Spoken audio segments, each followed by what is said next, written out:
बांधत असताना बघा जिल्ह्यामध्ये कोणाची नावं प्रामुख्याने येतात. कोण फक्त चॅलेंज करू दे संजू परबला, दुसऱ्या दिवशी प्रवेश तयार. असा अंगावर घेणारा विषय पोलीस स्टेशनचे असू दे, मेडिकल कुठलेही असू दे, अंगावर घेणारा व्यक्ती लागतो. नाही तर काही नाही, सगळं सोपं होतं आमच्यासाठी. आम्हाला काय मिळवायचं होतं याच्यातून, पण कुठेतरी सामान्य लोकांची कामं व्हावी, त्यांना कुठेतरी न्याय मिळावा, त्यांची कुठेतरी गैरसोय होऊ नये म्हणून ह्या लढाईत उतरलेलो आहे. नाही तर कोणाला काय मिळवायचं नव्हतं. याच्यात काय स्वार्थ आहे?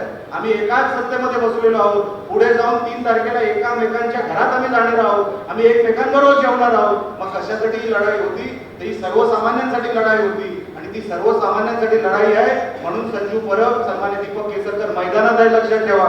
नाहीतर त्यांचंही काय केलं नव्हतं, त्यांना हे सगळं सहज मिळवता आलं.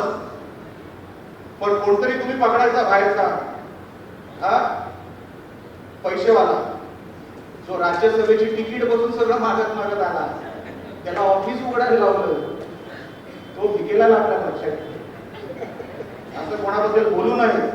पण कशासाठी मी म्हणतो, त्याची नियत खराब आहे. आणि ज्याची नियत खराब आहे ना, तो कधीच कुठे पोहोचू शकत नाही. तो माझ्या बरोबर होता, विचारा संजू बरोबर होता. आज संजू परबला हरवण्यासाठी जे पैसे वाटप होत आहेत ना, ते तो करतोय. कुठून आले पैसे? काय आले पैसे? एवढी मस्ती? राणे साहेबांबद्दल बोलणारा माणूस आज पैसे वाटत उघडपणे संजू परबला पाडा काय करू? काय पाडा? कशासाठी? संजू परबनी फक्त माझी साथ दिली म्हणून पाडा? मी तुम्हाला आज सांगतो, शब्द जरी त्याचे असले तरी मी त्याला सांगितलं होतं की संजू, हे सगळं झालं पाहिजे. पक्ष संघटना, शिंदे साहेब आपल्याकडे बघतायत. शिंदे साहेबांना जो अभिप्रेत असणारा पक्ष आपल्याला इथे उभा करायचा आहे, त्याच्यासाठी तूही कुठे कमी पडू नको, एका बाजूला मी कुठे कमी पडणार नाही, म्हणून तो कामाला लागला आणि पक्ष संघटना वाढवतोय. याच्यामध्ये त्याचा काय गुन्हा आहे?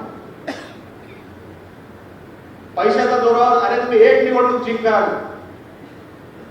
तुम्ही विचार करा, ही निवडणूक जिंकणार नाही म्हणजे नाही.